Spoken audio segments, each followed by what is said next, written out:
सहनाववतु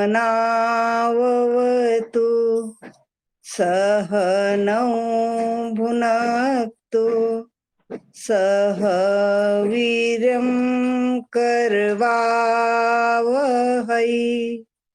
तेजस्विनावधीतमस्तु मा विद्विषावहै। ओम शांतिः शांतिः शांतिः। वैदिक प्रज्ञा व्याख्यान माला में उपस्थित सभी का हार्दिक स्वागत है। सभी को सप्रेम नमस्ते। आप में से कोई भजन लेना चाहेंगे? जो कोई भजन लेना चाहे हाथ ऊंचा करें। तेजी नमस्ते। मैं निकाल रही थी भजन। तेरे हवाले जिंदगी का सफर करने वाले, मेरी नैया है तेरे हवाले, मेरी नैया है तेरे हवाले। ये दूसरा बोलती हूँ, फिर ये मिट गया। कौन कहे तेरी महिमा, कौन कहे तेरी माया, ओ कौन कहे तेरी माया। अजर अमर अविनाशी, कण कण में व्यापक है। अजर अमर अविनाशी, कण कण में व्यापक है। सबसे पहला उपदेशक और अध्यापक है। सबसे पहला को आगे बढ़ाइए। कर लिए कर लिए। सबको सादर नमस्ते जी। नमस्ते। छोटा सा प्राणायाम कर देंगे 3 बार ओम बोल के, जी। और फिर हम आगे अपनी कक्षा को आरंभ करेंगे। बस हमें लंबी सांस लेनी है, थोड़ी जितनी यथाशक्ति उसे रोकनी है और फिर धीरे धीरे छोड़ देना है। बस इतना ही 3 बार करना है।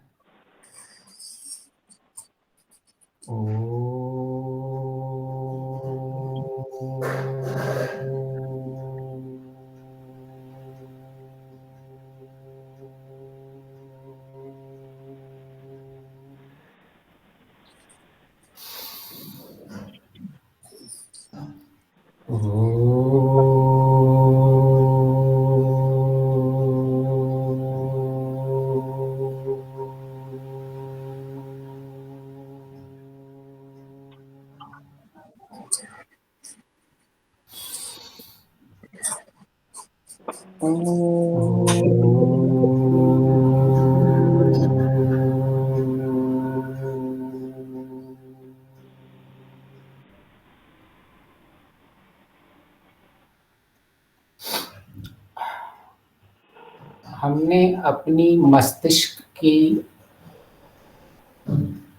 तरंगों में कंपन उत्पन्न करके हमारे मस्तिष्क को शांत अवस्था में लेके आने का प्रयत्न किया, जिससे हम जिस भी ज्ञान को कुछ देर आगे समय को धारण करेंगे, वह ज्ञान हमारे मस्तिष्क में समा जाएगा।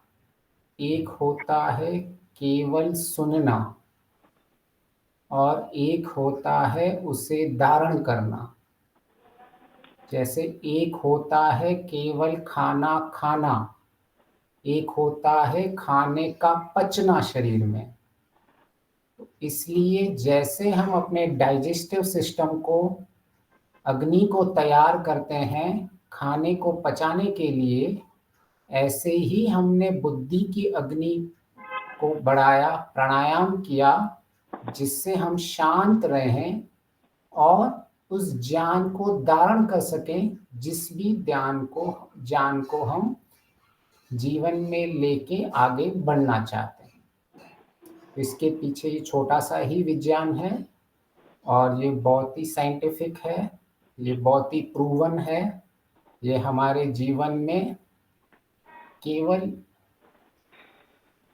आध्यात्मिकता में नहीं, किसी भी वस्तु में जब हम अपना ध्यान केंद्रित करना चाहते हैं, वह कोई भी कार्य हो, हमारे घर का कार्य हो, हमारे पढ़ाई का कार्य हो, या किसी भी कार्य में हम जब करते हैं और हमें लगता है हमारा मस्तिष्क मन बहुत विचलित हो चुका है, बहुत उत्तेजित है, बहुत उपद्रवी है, तो हमें थोड़ी देर साइड में बैठकर ये साइंटिफिक क्रिया कर लेना चाहिए।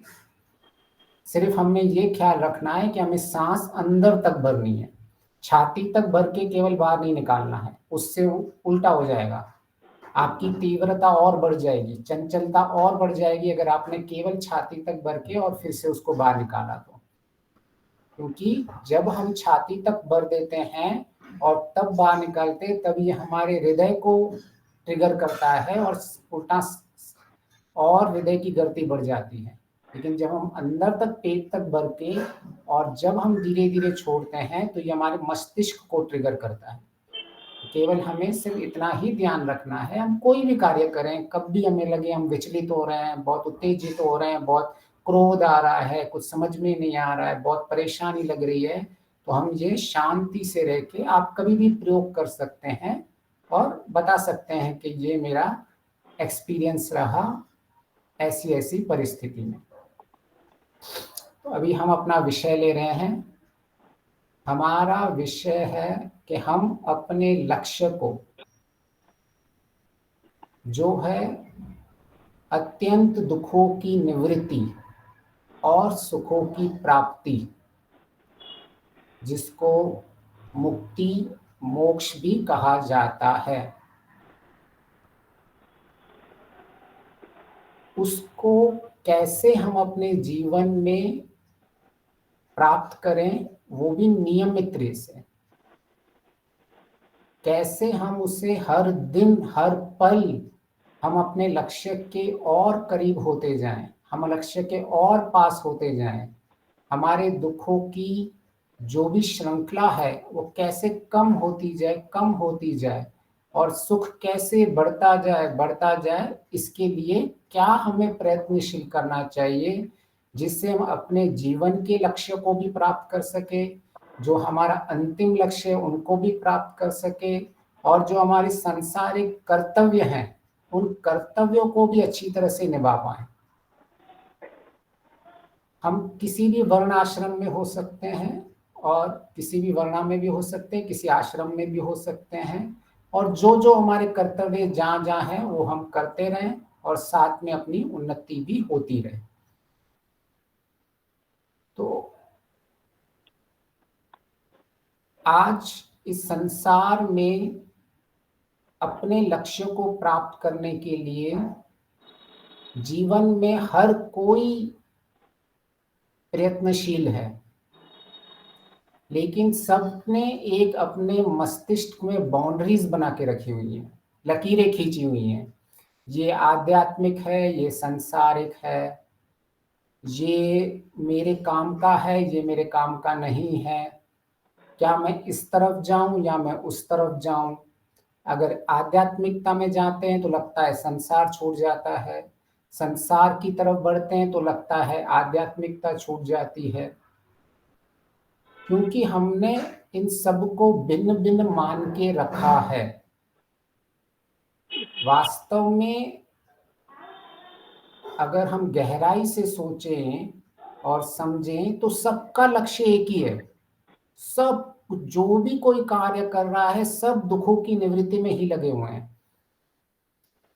कहने को हम कह रहे हैं संसारिक लक्ष्य, लेकिन उसका पीछे वो संसार क्यों इंजीनियर बनना चाहता है, क्यों डॉक्टर बनना चाहता है, क्यों पैसा कमाना चाहता है, क्यों गाड़ी खरीदना चाहता है, तो उसके पीछे वही रहेगा, दुखों की निवृत्ति और सुख की प्राप्ति। तो अगर हम देखेंगे तो कोई भी हमसे भिन्न लक्ष्य वाला आपको कभी नहीं मिलेगा। कई बार हम निराश हो सकते हैं, उदास हो जाते हैं कि हमें लगता है इन लोगों का लक्ष्य भिन्न है और हमारा लक्ष्य भिन्न है, इसीलिए हम जीवन में संगति समन्वय बना के नहीं रह पाते हैं। लेकिन वास्तव में सब उसी ओर जा रहे हैं। कोई आगे चल के यू टर्न लेके आएगा, वो अलग बात है। तो महर्षि दयानंद जी वेद क्या कहते हैं? वेद कहते हैं आपको अपना लक्ष्य प्राप्त करना है तो इसका बहुत ही सरल उपाय है अंतःकरण की शुद्धता। उसका अर्थ क्या रहता है अंतःकरण की शुद्धता? अंतःकरण में शुद्ध ज्ञान, मेरी मस्तिष्क में, मेरी बुद्धि में, मेरे मन में, मेरे जो भी अंतःकरण की चार हम करण कहते हैं, वह सारे मिलके जब किसी ज्ञान को कार्य करते हैं तो वह शुद्ध कार्य करें। बस इतना ही अर्थ है उसका। जब हम किसी भी कार्य, किसी भी ज्ञान को शुद्ध बना देते हैं और उस शुद्ध ज्ञान से कार्य करते हैं तो हमारी स्थिति धीरे धीरे धीरे ऐसी बनती जाती है कि स्वयं ही हमारे अंदर सुख उत्पन्न होता रहता है। इसको कहते हैं सत्वगण का सुख। हमारी रचना ही ऐसी हुई है, मन की रचना ही ऐसी है। वास्तव में हमारा अंतःकरण सत्वगुण प्रधान ही है, केवल अज्ञान के कारण अभी तमोगुण और रजोगुण बढ़ जाते हैं। तो अगर हमें ये स्पष्ट है मेरा लक्ष्य क्या है और मुझे सुख चाहिए और सुख का मुझे उपाय मिल गया, तो हमें केवल उसके लिए क्रियाशील होना है कि कैसे मैं अपने सत्व गुण को बढ़ाता जाऊं और तमो रजो गुण को उचित मात्रा में ही रखूं जितनी आवश्यकता है। केवल इतना ही करना है और कुछ भी नहीं करना है। यहीं से ही साइंटिफिकली प्रैक्टिकली दुख सुख का निर्णय होता है। तो हम विषय है पंच महायज्ञ विधि, उसमें हमने सबसे पहले ब्रह्म यज्ञ लिया है। तो हम ये समझ रहे थे कि प्राय संसार दो वर्गों में बटा हुआ रहता है। कोई प्रार्थना को सबसे अधिक मानता है, महत्व देता है, और कोई पुरुषार्थ को अधिक महत्व देता है। और कोई ऐसा समझ बन जाती है किसी की केवल मुझे प्रार्थना उपासना ही करनी है। किसी की ऐसी समझ बन जाती है कि मुझे केवल पुरुषार्थ ही करना है। तो हमने अभी तक समझा कि हमें प्रार्थना, उपासना और पुरुषार्थ का समन्वय बना के चलना होता है। कोई भी पुरुषार्थ जिसके पीछे ज्ञान नहीं है, वह पुरुषार्थ कभी भी जीवन में सफल नहीं होता है। पुरुषार्थ हम करते रहेंगे, आगे जाएंगे, पीछे जाएंगे, लेफ्ट जाएंगे, राइट जाएंगे, ऊपर जाएंगे, नीचे जाएंगे, और हमें लगेगा ओहो हम तो बहुत बिजी लोग हैं। जैसे आजकल के लोग हैं ना, मॉडर्न, हम सब अपने आप को बहुत बिजी मानते हैं कि भाई क्या वो मैं बहुत बिजी हूँ। क्या भाई प्राप्त क्या किया है, कितना सुख प्राप्त किया, कितना दुख कम हुआ, वो नहीं, हम बहुत बिजी हैं। और साइकोलॉजिस्ट कहते हैं, न्यूरोलॉजिस्ट कहते हैं कि बस ऐसा मानना ही उनके अंदर बहुत सुख लेता है कि मैं बहुत बिजी पर्सनैलिटी हूँ। वही अहंकार उनको बहुत रहता है, I am very busy personality, और ये अपने आप में अहंकार है। इसका लोग सुख उठाते रहते हैं। तो पुरुषार्थ करना है हमें, लेकिन ज्ञान पूर्वक करना है। तो हमने देखा कि कैसे ब्रह्म यज्ञ है हमारे जीवन में, यह दुख की निवृत्ति करता है और सुख की उन्नति करता है। तो सबसे पहले हम ब्रह्म यज्ञ में संध्या कह लें, उपासना कह लें, ध्यान कह लें, ये क्यों सबसे पहले अनिवार्य है? तो हमने अभी तक देखा क्योंकि ये मस्तिष्क में आत्मबल बढ़ाता है, जिससे हम सारे कार्य अच्छी तरह से कर पाए। महर्षि कहते हैं स्तुति, प्रार्थना, उपासना का फल क्या है? आत्मबल का बढ़ना। और यही आत्मबल हमें सारे पुरुषार्थ को सही नियमित करने में सहायता देता है। हमारे जीवन में जितने भी कार्य हम करते हैं वह अच्छे होते हैं, वो इस आत्मबल के कारण ही होते हैं। जो कार्य सही नहीं होते हैं, जिनको हम पूरा नहीं कर पाते हैं, जिन कार्यों में कमी रह जाती है, जिससे हम बहुत इमोशनली डिस्टर्ब होते हैं, इसका मुख्य कारण है ये आत्मबल की न्यूनता। कभी भी अगर हमें समझ में नहीं आए कि मेरी कमी क्या हो रही है, मेरे में न्यूनता क्यों हो रही है, मैं ऐसा क्यों कर पा रहा हूँ, क्यों मुझ में क्रोध उत्पन्न हो रहा है, क्यों मैं कोई कार्य सही तरह से नहीं कर पा रहा हूँ, क्यों मैं इतना इमोशनली डिस्टर्ब हूँ, क्यों मैं इतना फिजिकली वीक हूँ, क्यों मुझ में पराक्रम की कमी है, क्यों मुझ में सामर्थ्य की कमी है, क्यों मैं न्याय के प्रति खड़ा नहीं हो पा रहा हूँ, क्यों मुझ में सहन शक्ति नहीं है, क्यों मुझ में ज्ञान शक्ति नहीं है। इन सब के पीछे कारण होता है आत्मबल, जिसको नॉर्मली अंग्रेजी में पूरा पूरा तो नहीं, विल पावर कहते हैं। कि इसके अंदर बोलते हैं ना, इसमें कॉन्फिडेंस की कमी है, विल पावर की कमी है। वैसे उसको बोलना तो बहुत है, लेकिन मेरा बच्चा स्टेज पे खड़ा नहीं हो पाता है, लेकिन उसको पूरी पोएम्स पूरी आती है, लेसन पूरा आता है, लेकिन वो स्टेज पे जाने से डरता है। तो वो क्यों होता है? वो आत्मबल कम होता है, तभी उसको स्टेज फियर होता है। तो किसी भी स्थिति में जब हम आगे नहीं बढ़ पाते हैं तो उसका कारण एक ही होता है, आत्मबल की न्यूनता। तो उपासना, प्रार्थना, स्तुति, इनका सारों का कार्य एक ही है कि हमारा आत्मबल बढ़ जाए, जिससे जितने भी बड़े दुख हों हम उन्हें निरुपद्रव रह के सहन कर लें। दुख आएंगे, दुख की परिस्थितियां उत्पन्न होंगी, लेकिन हम दुखी नहीं होंगे। ये बहुत बड़ा हमें आप नियम को बांध लो। दुख की परिस्थितियां आएंगी, लेकिन हम दुखी कभी नहीं होंगे। तो हमने पिछली बार देखा था कि स्तुति करने से क्या लाभ होता है, कैसे स्तुति हमारे जीवन में दुख की निवृत्ति करती है। कोई बताएगा कि स्तुति से दुख से कैसे निवृत्ति होती है? किसी को याद है कि क्या स्तुति करते हैं हम? और हमने फिर उदाहरण से भी समझा था कि इस तरह से स्तुति करते हैं, स्तुति से कृतज्ञता उत्पन्न होती है। जी और हाँ जी, हाँ, स्तुति करने से एक तो हमें कृतज्ञता पैदा होती है, ईश्वर की बनाई हुई सृष्टि का वो देखकर हमारा अभिमान दूर होता है, जी और उससे हमारे पाप भी कम होते हैं। और जी हमें ये पता चलता है कि ये सृष्टि तो परिवर्तनशील है, और हाँ जी इसमें दुख आने ही है। तो उनको हमें अपनी बुद्धि, ईश्वर ने जो बुद्धि हमें वरदान में दी है, उसके द्वारा हम सही सही उपयोग करके अपनी बुद्धि का हम पुरुषार्थ करें, और उसके द्वारा ही हम अपने अंतिम ध्येय, अंतिम जो लक्ष्य है हमारा, उस तक पहुंचे। अंतःकरण की शुद्धि ही उसका साधन है। जी, बहुत बढ़िया। तो इसको हम थोड़ा विस्तार कर लेंगे। हमने देखा था कि कृतज्ञता, कि ये कृतज्ञता इतनी महत्वपूर्ण क्यों है। इसको मॉडर्न साइंस में कहते हैं ग्रेटिट्यूड। आप बहुत मॉडर्न साइंस वाले को सुनोगे तो हर बार ग्रेटिट्यूड ग्रेटिट्यूड बोलते रहेंगे, और ये ग्रेटिट्यूड सारा सिस्टम यहीं से लाए हैं। स्तुति, प्रार्थना, उपासना से ही पूरा ये मॉडर्न साइंस का नींव में बनी हुई है।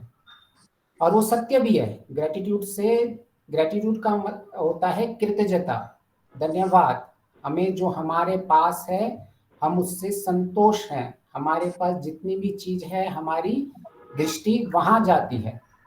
अगर हमारे मस्तिष्क में कृतज्ञता उत्पन्न नहीं हो रही है तो हमारे मस्तिष्क में नकारात्मकता और तुलनात्मकता ज्ञान उत्पन्न होगा।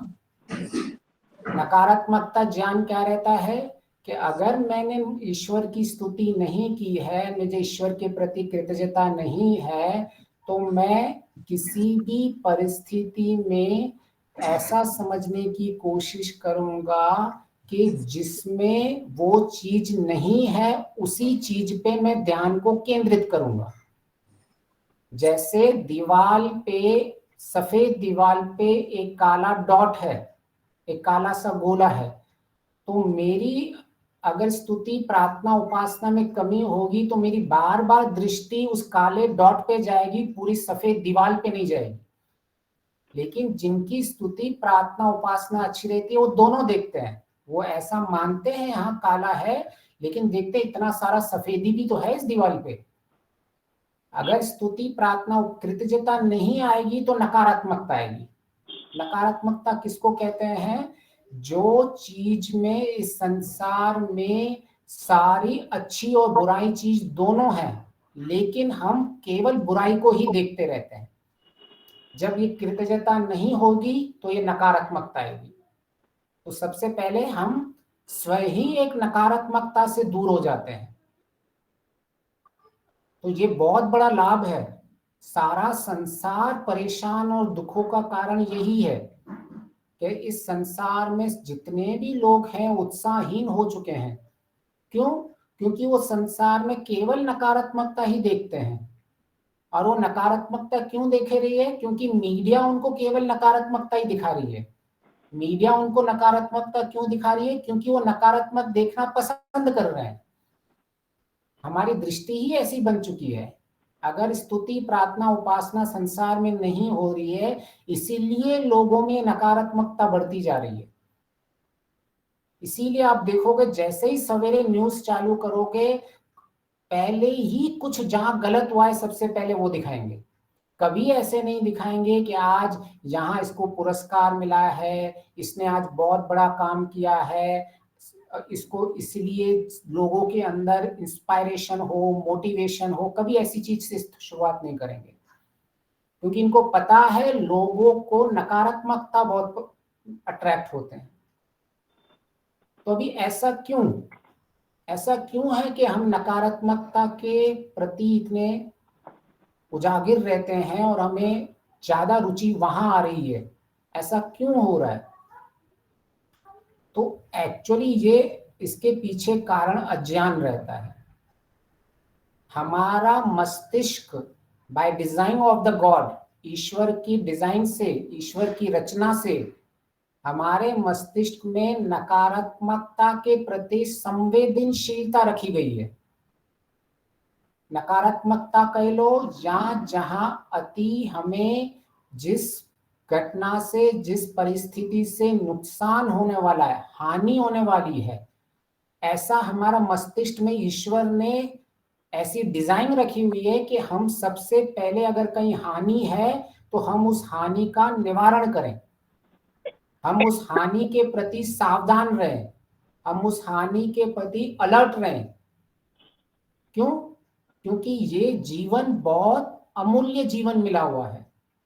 हमने यह जो मनुष्य जीवन प्राप्त किया है, इसके लिए बहुत पुण्य कर्म खर्च किए हैं। तो यह पुण्य कर्म खर्च किए गए हैं तो क्योंकि ये मनुष्य जीवन यूं ही नहीं चला जाए, हमारी छोटी मोटी अनदेखियों के कारण, हम छोटी मोटी गलतियों के कारण नहीं हो जाए, इसीलिए हमारे अंदर संवेदनशीलता डाली गई है कि आपके आसपास कुछ गलत हो रहा है तो उसके प्रति संवेदनशील हो। जैसे पानी में एक छोटी मछली होती है और एक बड़ी मछली होती है, तो छोटी मछली को सबसे जरूरी क्या चीज है? खाना जरूरी है या बड़ी मछली से बचना? पहले तो बड़ी मछली से बचना। बड़ी मछली से बचना, क्योंकि उसको खाना अभी नहीं मिला है तो शाम तक ढूंढ लेगी खाना, शाम तक खाना नहीं मिला है तो रात तक ढूंढ लेगी। लेकिन बचना पहले। हाँ, मैं रहूंगी तो खाना मिलेगा ना। तो इसीलिए हमारी सबकी रचना इसीलिए होती है कि हम संवेदनशील रहें कि हमारे आसपास कोई हमारी हानि पहुंचा रहा है तो हम उसको डिटेक्ट कर सकें और अपनी रक्षा कर सकें। इसलिए हम इन सब चीजों के लिए संवेदनशील रहते हैं। परंतु ईश्वर की इस विशेष रचना का भी हम दुरुपयोग कर लेते हैं। हमारे अज्ञान के कारण हम इसको हम नकारात्मकता में बदल लेते हैं कि हमें हर चीज में अभी इसमें रुचि आने लग जाती है कि मैं हर चीज में नकारात्मक देखूं। जहां लड़ाई हो रही है, वहां झगड़े हो रहे हैं, वहां बम फूट गया है, और हम इसमें अंदर अपने आप में अंदर सेटिस्फाइड होने लग जाते हैं, खुश होने लगते हैं।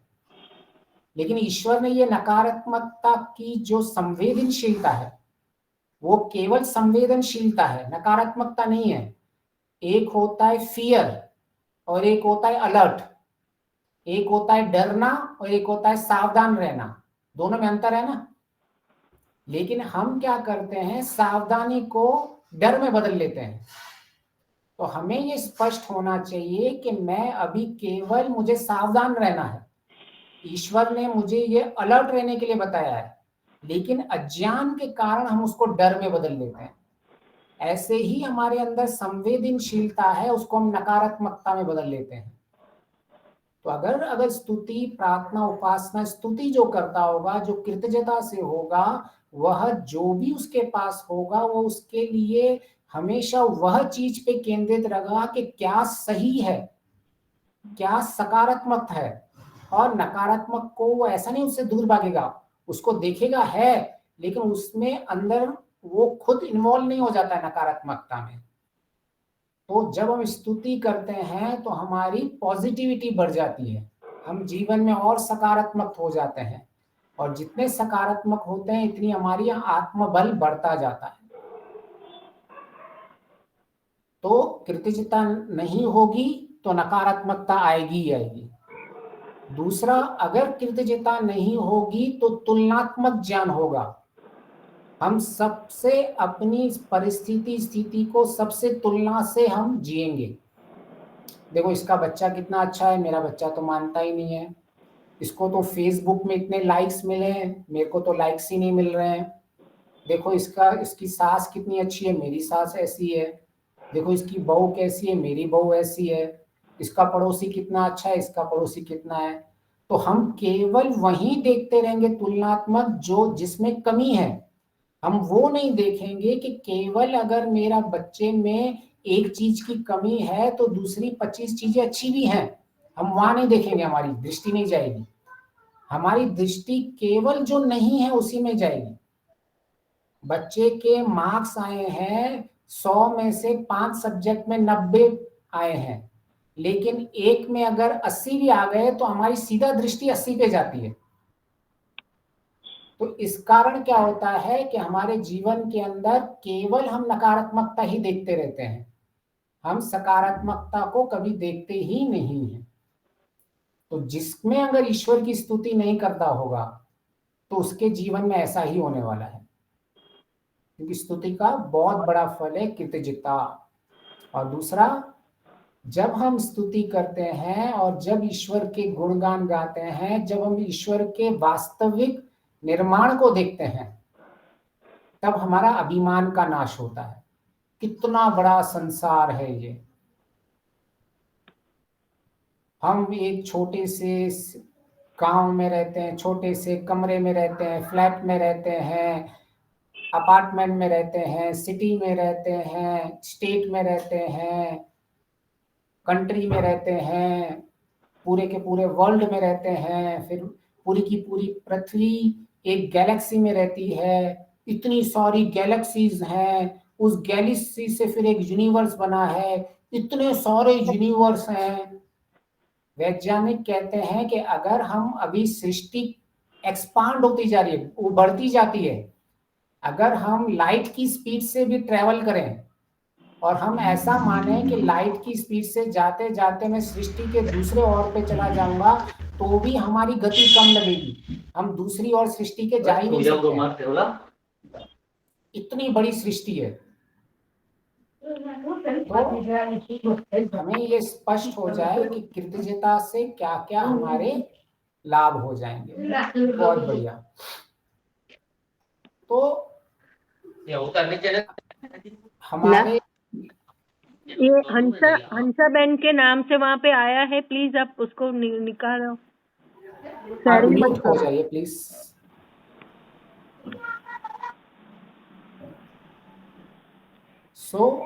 हमने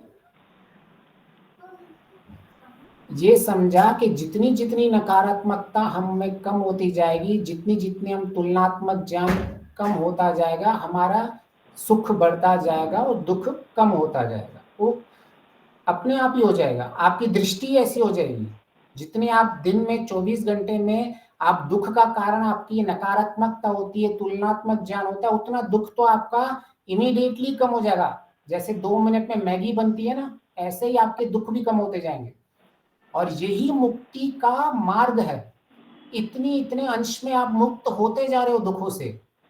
आप हमें बैठना नहीं है कि किसी दिन अचानक मेरी एक जगह मुक्ति हो जाएगी। ऐसे ही धीरे धीरे धीरे धीरे धीरे आप जीवन मुक्त होते जाओगे, अंश में आप मुक्त होते जाओगे।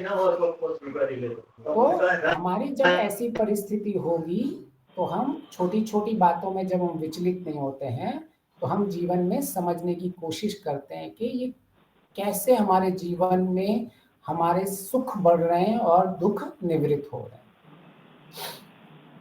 तो हम ब्रह्म यज्ञ में सबसे पहले कहते हैं ओम से हमारी हर संध्या उपासना शुरू होती है।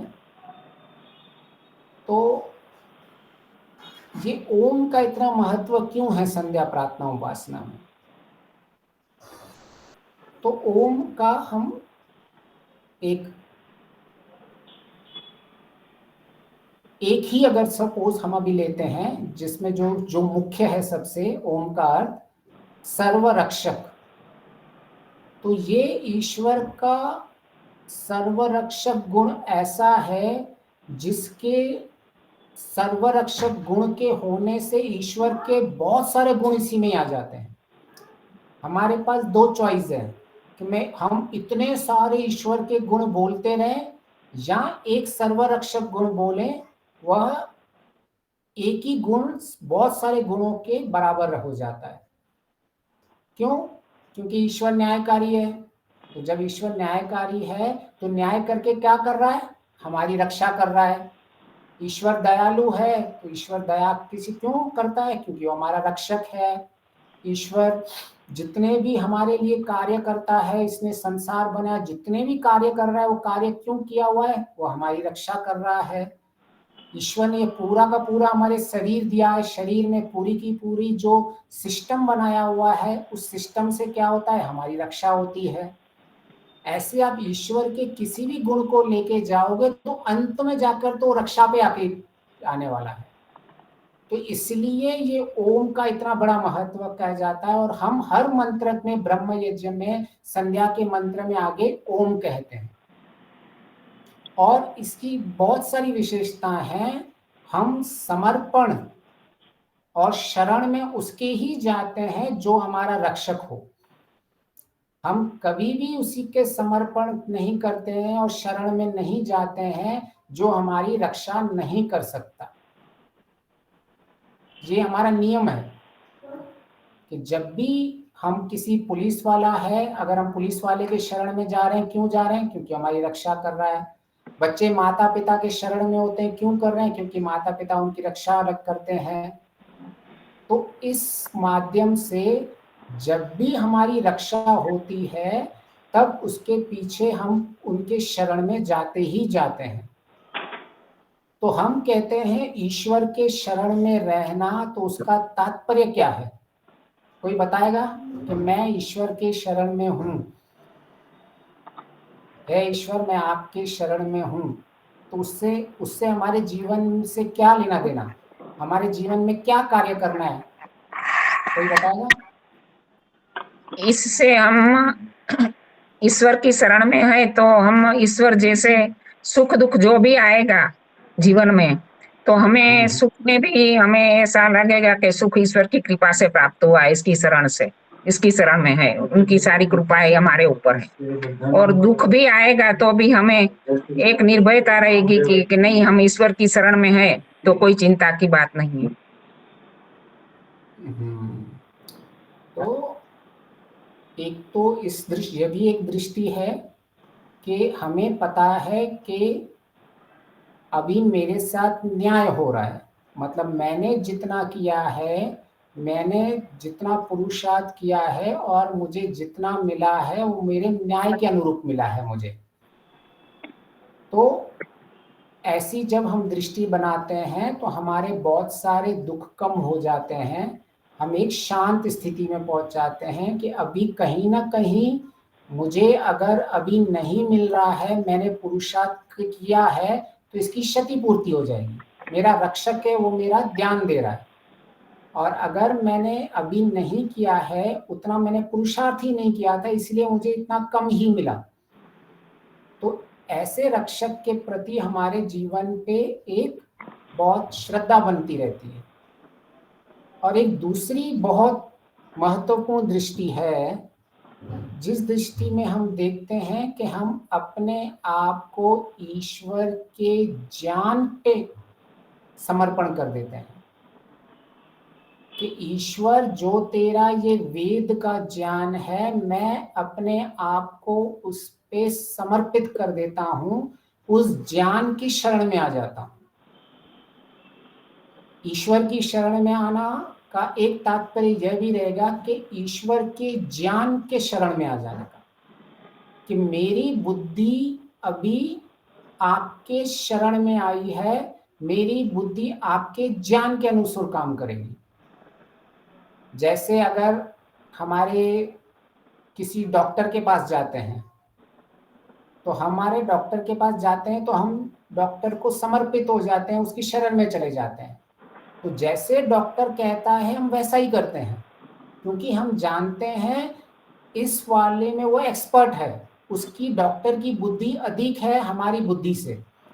हमें इतने दवाइयों का, मेडिकल का ज्ञान नहीं है, ये डॉक्टर के पास ज्ञान है, तब हम डॉक्टर में पूर्ण शरण हो जाते हैं। हम डॉक्टर से क्वेश्चन नहीं पूछते हैं कि आपने ये गोली क्यों लिख के दी है मुझे, आपने मेरे को टेम्परेचर 102 था तो आपने 101.5 के हिसाब से क्यों नहीं दवाई दी, आपने मुझे 3 बार गोली क्यों दी है, आपने मुझे सवेरे उठ के खाली पेट ही क्यों बोला है। हम कभी डॉक्टर से प्रश्न नहीं पूछते हैं, हम डॉक्टर पे पूर्ण समर्पण होते हैं। तब हमें प्रण निश्चय रहता है कि इसकी बुद्धि और इसका ज्ञान मेरे ज्ञान के जो विषय है उससे अधिक है। लेकिन ईश्वर के प्रति हमारा ऐसा समर्पण विश्वास नहीं रहता। जब हमारा विश्वास, इसलिए सबसे पहले हम ईश्वर को ओम को बार बार बोलते रहते हैं, जो हमें यह बात बताता रहता है कि वो रक्षक है और उसका ज्ञान ही मेरे लिए सबसे हितकारी है। अगर हमारे पास फिर दूसरा ऑप्शन क्या है, अगर हम वेद ज्ञान के शरण में नहीं जा रहे हैं तो उसकी हानि क्या होगी, हम लोगों के शरण में चले जाएंगे। हम लोगों के पास जितना सीमित ज्ञान है, उन सीमित ज्ञान की ही शरण में हमेशा रहेंगे और दुखी रहेंगे। तो हमें क्या करना है, सबसे पहले नियम, क्यों ओम का इतना बड़ा महत्व है, क्यों हम संध्या उपासना सब जगह ओम कहते हैं, कि हम ओम सर्वरक्षक हैं और उसके ज्ञान के शरण में चले जाएं। मैं जो अभी कह रहा हूं वह वेद का ज्ञान या वेदकृत ज्ञान ही होना चाहिए। आप मेरा जो अभी सुन रहे हैं, मेरा इतना महत्व नहीं है, मेरा महत्व मेरे ज्ञान का ही महत्व होना चाहिए। मेरे वो भी ज्ञान ईश्वर के ज्ञान का महत्व होना चाहिए। अगर मेरी बात आपको कोई विरुद्ध लगती है, जो ईश्वर के विरुद्ध लगती है, वेद के विरुद्ध लगती है, तो उसको आपको कभी स्वीकार नहीं करना चाहिए। तो यहाँ जो मैं बोल रहा हूं वो मैं नहीं, आपको केवल सामने देखना है कि क्या ये मुझे वेद ईश्वर का ज्ञान मिल रहा है तो मुझे वो लेना है, नहीं तो नहीं लेना है। क्यों? क्योंकि केवल वही सर्वज्ञ है,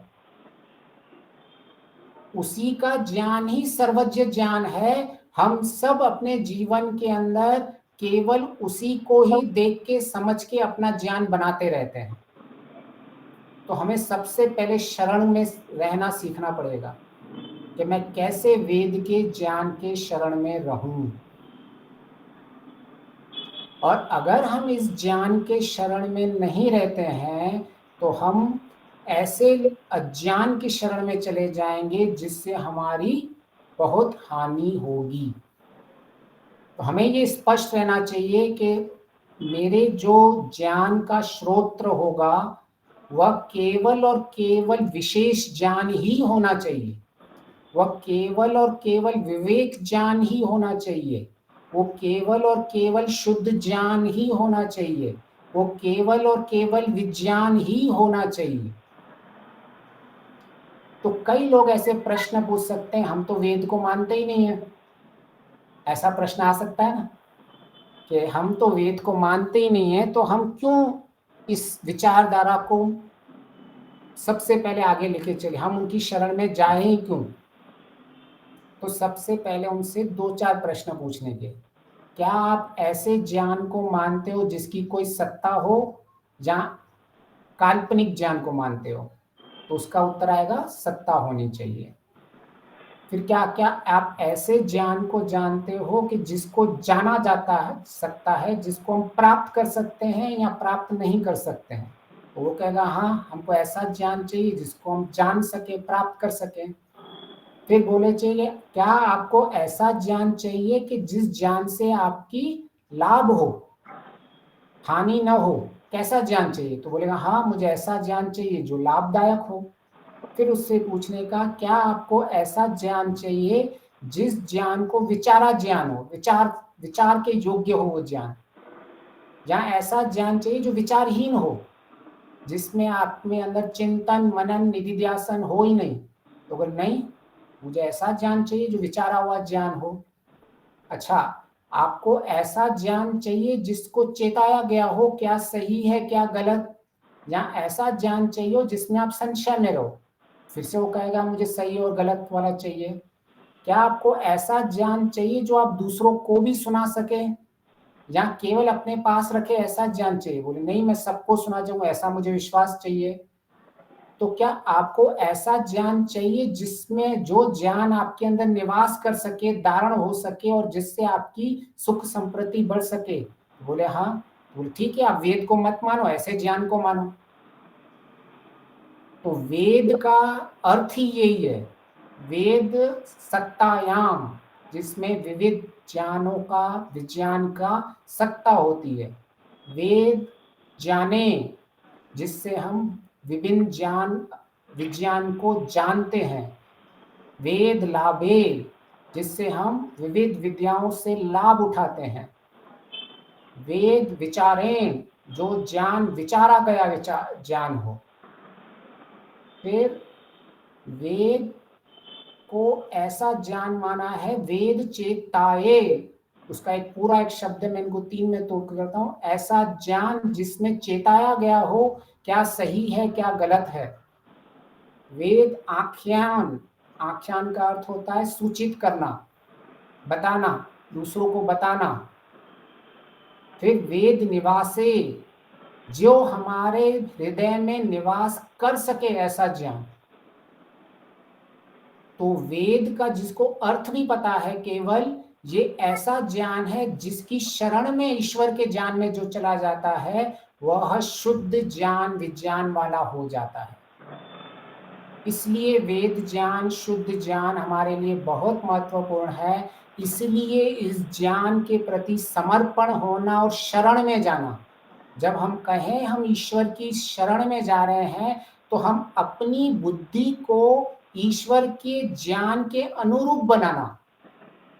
क्या मेरी बुद्धि ये ईश्वर के ज्ञान के अनुरूप है या नहीं?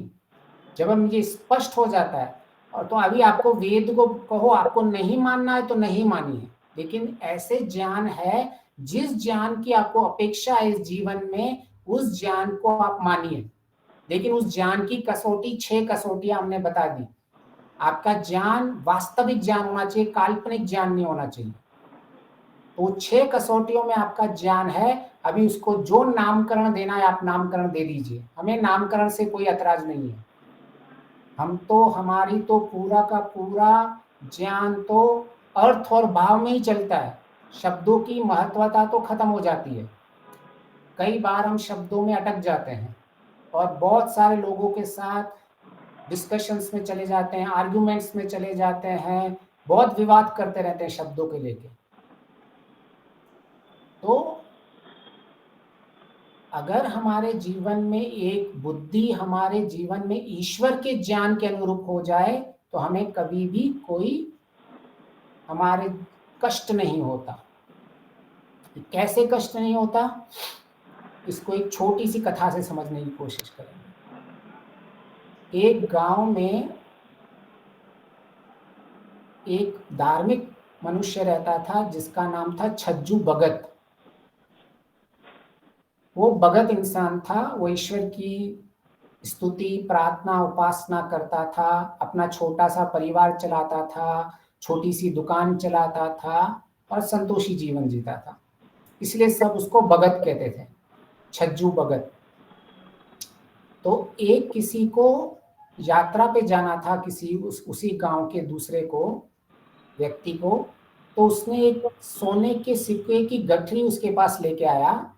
बोले मैं अभी यात्रा पे जा रहा हूँ, ये गठरी आप अपने पास रख दो, क्योंकि इस गांव में और कोई तो है नहीं मैं जिस पे विश्वास कर सकता हूँ, मैं आपको ही देता हूँ।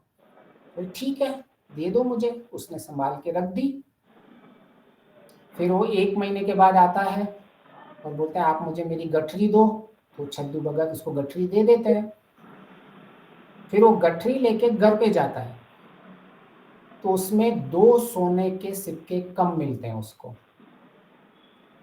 तो वो क्रोधित हो जाता है बहुत और सीधा उसकी दुकान पे आने लग जाता है। ए छज्जू भगत, तू तो बहुत ही निकम्मा है, छल कपटी है, तेरे जैसा तो दुष्ट इंसान मैंने कभी नहीं देखा है। तो छज्जू भगत निरुपद्रव स्थिति में उसको उत्तर देता है, देखो ईश्वर की कृपा से मैं इस सांसारिक वस्तुओं में मैं संतुष्ट हूँ। मैं अपने जीवन में जो भी मुझे खाना पीना मिला है, मेरे घर वाले मिले हैं, मैं उनसे संतुष्ट हूँ। मुझे जितना भी ऐश्वर्य मिला है, इस सांसारिक ऐश्वर्य से मैं संतुष्ट हूँ। मैं तेरे सिक्के तो तभी लेता जब मुझे सांसारिक असंतुष्टि होती। मेरे जीवन में किसी चीज की असंतुष्टि है ही नहीं। बोले नहीं, तू बहुत नाटक कर रहा है। और उसके साथ 2 4 5 10 लोग गांव के और आ जाते हैं, लेकिन ये शांत बैठ के अपनी बस बात करके फिर चुप करके बैठ जाता है। फिर दूसरे गांव वाले भी हो जाते हैं, हाँ हाँ ये तो बड़ा बोला भगत बनता है, अपने आप को बहुत बड़ा उपासक मानता है, लेकिन देखो इसकी हरकतें कैसी हैं। लेकिन वो शांत बैठा रहता है और जो उसने अपनी बात कहनी थी उसको कह दी। फिर वो कहता है आप देखिए कहीं आपने कहीं 2 सिक्के अपने ही घर में कहीं नहीं रखे हो।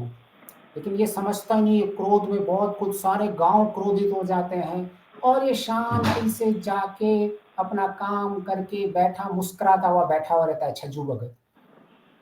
फिर ये व्यक्ति अपने घर पे जाता है, उसको ख्याल आता है कि छज्जू भगत ने कहा कहीं मैंने घर में किसी और जगह पे तो नहीं रख दी।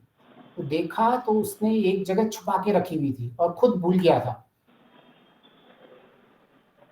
और वो खुद भूल गया था सोने के सिक्के वो व्यक्ति, और उसको फिर बहुत ही ग्लानि उत्पन्न होती है कि मैंने छज्जू भगत को तो इतना बोल दिया। तो वो फिर से उस दुकान के उसके बाहर खड़ा हो जाता है, अरे छज्जू भगत तू तो महान है, तेरे जैसा देवता मैंने कभी नहीं देखा, मैंने तुझे इतनी गालियां दी, मैंने तुझे इतना बुरा बोला, लेकिन फिर भी तू क्रोधित नहीं हुआ है, मैं तेरे जैसा मैंने सज्जन इंसान नहीं देखा। फिर उसके आसपास गांव वाले और आ जाते हैं, बोले हम तो कह ही रहे थे कि छज्जू भगत ऐसा होगा ही नहीं, छज्जू भगत तो बहुत भगत है, ये हमारे यहाँ सबसे विश्वसनीय है।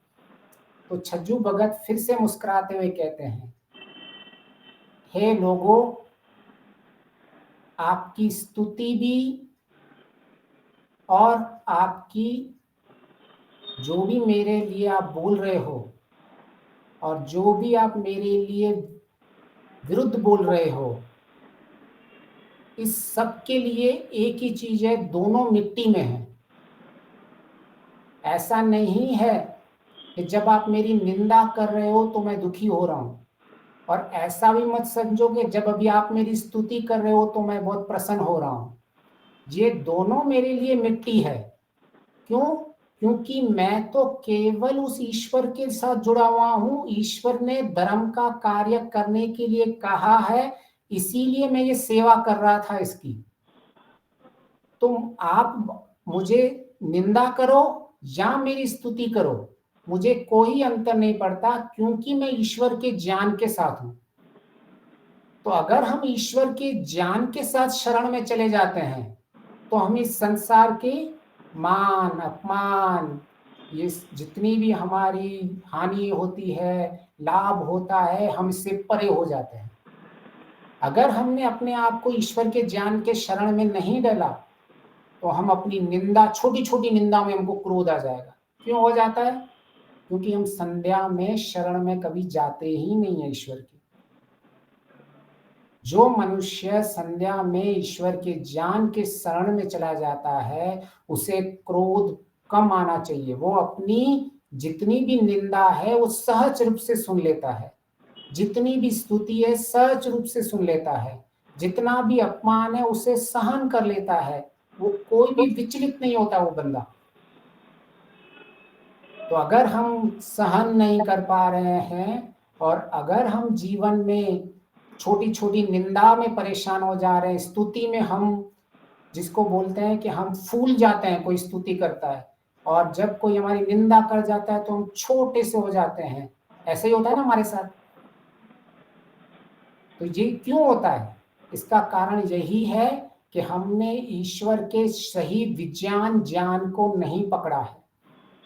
हम ऐसे ज्ञान के शरण में हैं जो लोग कह रहे हैं। लोग कह रहे हैं, स्तुति निंदा कर रही है तो मैं कहीं बुरा तो नहीं हूं। अरे लोग कह रहे हैं मेरी स्तुति, अरे मैं इतना अच्छा तो नहीं हूं। तो जैसे लोग कह रहे हैं हमने उनके ज्ञान के अनुरूप अपना ज्ञान समझ रहे हैं। जब तक हम अपनी योग्यता वेद के ज्ञान के अनुरूप नहीं रखेंगे तो हम दुखी होते रहेंगे। हमें दुख से कोई नहीं बचा सकता। हम हर वक्त, महर्षि दयानंद जी ने स्पष्ट लिखा है, जब धर्म के लक्षण कहते हैं तो धैर्य और क्षमा की जब बात चलती है तो महर्षि ने यह बताया है कि हमें अपनी निंदा, स्तुति, मान अपमान, लाभ हानि को सहन करना चाहिए। ये 5वें समोल्लास में बताया है। फिर सहोमसी सहोमई में भी यही किए कि हम अपनी निंदा, स्तुति और स्व अपराध को सहन कर सकें। क्यों ऐसा कहा है? क्योंकि इससे हमारा सुख बढ़ता है। हमारा दुख क्यों बढ़ रहा है? हम हर एक छोटी छोटी बात में लोगों की परेशान कर देते हैं। हमारा रिमोट कंट्रोल हमने ईश्वर को नहीं लोगों को दे दिया है। जब हम इस संसार की बुद्धि में शरण करेंगे तो हमारी स्थिति ऐसी रहने वाली है। आज कोई छोटी सी बात भी हमें कहलाता है तो हमें आग लग जाती है, इसने मुझे ऐसा कैसे कह दिया। लेकिन जो ईश्वर समर्पित होता है, जो ईश्वर के शरण में होता है, वो देखता है कि मैंने जो कार्य किया ईश्वर की आज्ञा के अनुसार किया। अभी वह कार्य इसको पसंद आ रहा है तो बहुत अच्छा, इसको पसंद नहीं आ रहा है तो मैं क्या कर सकता हूँ इसमें? मैं उस अपने कार्य को छोड़ नहीं सकता इसकी पसंद और नापसंद के कारण। मैं क्यों दुखी हो रहा हूं? क्या ये मेरे पाप पुण्य कर्मों का सारा इसके हाथ में है? क्या मेरी मुक्ति इसके हाथ में है? ये जब चाहे मुझे दुखी कर देगा, जब चाहे सामने वाला सुखी कर देगा। तो हमें ये स्पष्ट होना चाहिए हम किसकी शरण में जा रहे हैं। तो जब हम वेद ज्ञान, ईश्वर ज्ञान की शरण में जाते हैं तो हमारे जीवन में आनंद ही आनंद रहता है। दुख की परिस्थितियां आएंगी, मैं बार बार हर बार कहता हूं, लेकिन आप दुखी नहीं होंगे। विपरीत परिस्थितियां आएंगी लेकिन आपका आत्मबल आपके आसपास इतना बड़ा ऑरा बन जाता है कि वो दुख आपको छू ही नहीं पाता है। हमें क्या चाहिए? ईश्वर से दो ही चीज तो चाहिए, ज्ञान और आनंद। किसी भी आप बोल दो कि आपको समाधि में क्या चाहिए तो बोलेगा ईश्वर से मुझे ज्ञान चाहिए और ईश्वर का आनंद चाहिए। लेकिन जब हम संध्या में ईश्वर के ज्ञान के प्रति समर्पण ही नहीं है, जब हम लोगों के ज्ञान के प्रति समर्पण है, ईश्वर ज्ञान देते हुए भी हम नहीं ले रहे हैं, तो उसकी समाधि कब क्या कैसे लग सकती है? वो कोई समाधि में नहीं है। कोई जो छोटी छोटी बात में जिसकी सहन शक्ति कम है, कोई उसकी उपासना नहीं हो रही है, कोई वो ध्यान में नहीं जा रहा है, कोई उसकी संध्या ठीक से नहीं हो रही है, जिसने शरण को नहीं समझा है। तो अब तक किसी का प्रश्न हो ईश्वर को समर्पण और शरण के विषय में, तो हम उस प्रश्न को सबसे पहले ले सकते हैं कि हमारे जीवन में कैसे इससे दुख की निवृत्ति होती है और सुख की प्राप्ति होती है। किसी को कोई ऐसा नमस्ते आचार्य जी। जी नमस्ते जी नमस्ते। इसमें जो आपने कहा ज्ञान और आनंद, उसमें एक और भी बात आती है, बल। जी जी ज्ञान, बल और आनंद तीनों की हमें आवश्यकता है। जी, जो बल है, हम आत्मबल जिसको कहते हैं, वह आत्मबल एक्चुअली बहुत कुछ उसमें आती है, केवल ज्ञान और आनंद नहीं आता है। उस आत्मबल में ज्ञान शक्ति, पराक्रम शक्ति, शारीरिक शक्ति, ओज शक्ति, मनुरसी मनुमयी देही, सहन शक्ति, ये सारी शक्तियों से मिलके आत्मबल बनता है, केवल ज्ञान और आनंद से नहीं। शक्तियां तो ये सारी हमारी ये उपासना का फल है। जो आत्मबल है वो उपासना का, संध्या का फल है। जैसे हमने अगर अभी ईश्वर के वेद ज्ञान को अगर हम शरण में चले गए, तो ये हमारा ज्ञान का बल कहलाता है कि मैं अभी बहुत ज्ञान, जिसको बोलते हैं ना योग्यता, ये ज्ञान की योग्यता एक ज्ञान का बल है, और ये आत्मबल का मूल होता है। इसीलिए कहते हैं ज्ञानात मुक्ति, आपने सुना होगा।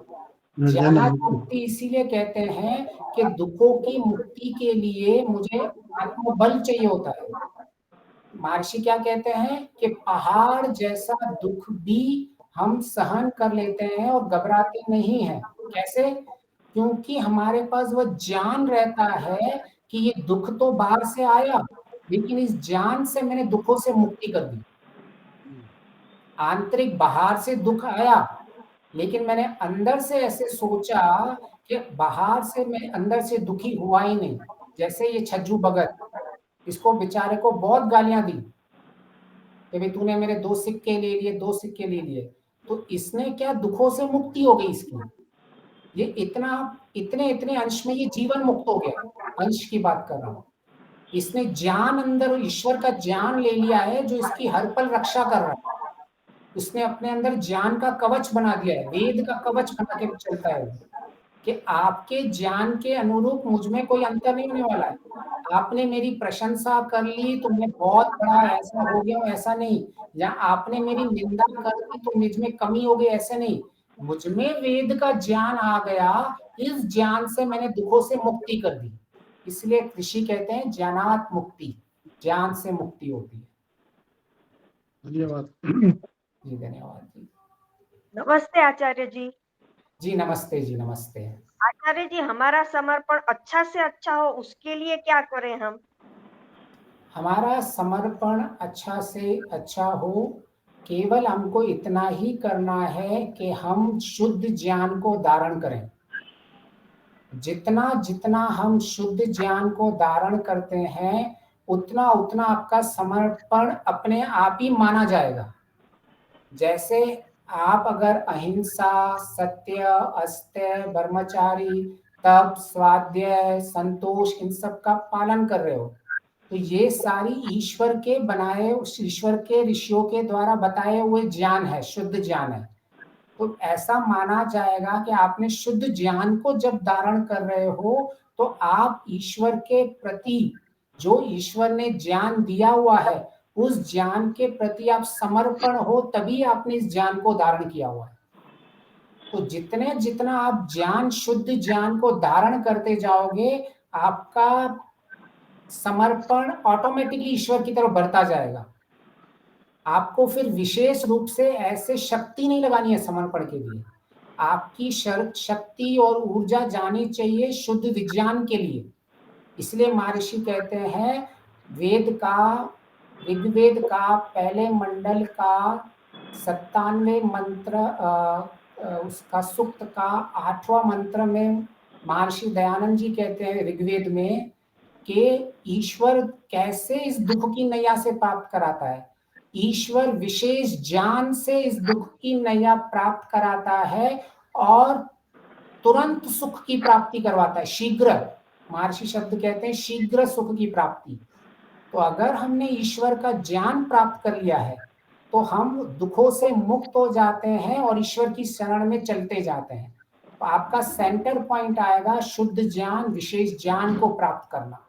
तो हमारा मुख्य उद्देश्य, लक्ष्य, अगर हमें ईश्वर की शरण, दुखों से मुक्ति चाहिए तो शुद्ध ज्ञान, शुद्ध विज्ञान के प्रति हमें लालसा होनी चाहिए, उत्साह होना चाहिए, तीव्र इच्छा होनी चाहिए कि मुझे वेदकृत शास्त्रों का ज्ञान चाहिए ही चाहिए, मुझे और किसी का ज्ञान नहीं चाहिए।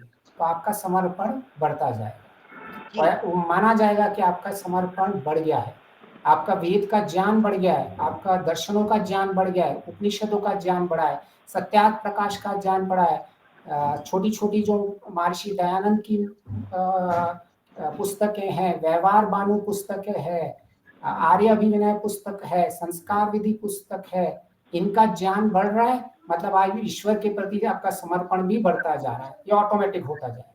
ज्ञान, वेद के प्रति ज्ञान, समर्पण, ईश्वर के प्रति समर्पण। वेद और ईश्वर, वेद साधन है और ईश्वर साध्य है। तो इस साधन के थ्रू ही हम ईश्वर को कनेक्ट हो सकते हैं और कोई तरीका नहीं है ईश्वर में समर्पण देना। हमें गाड़ी में जाना है अपने लक्ष्य के ऊपर, तो वो गाड़ी जब तक हम प्राप्त नहीं करेंगे तब तक हम लक्ष्य में नहीं जा सकते। ऐसे ही वेद का ज्ञान नहीं होगा जो साधन है ईश्वर के लिए, तब तक कभी नहीं माना जाएगा कि हम ईश्वर के समर्पण में हैं। तो ज्ञान ही आपको समर्पण की ओर लेके जाएगा। जी, धन्यवाद, धन्यवाद आचार्य। धन्यवाद आचार्य।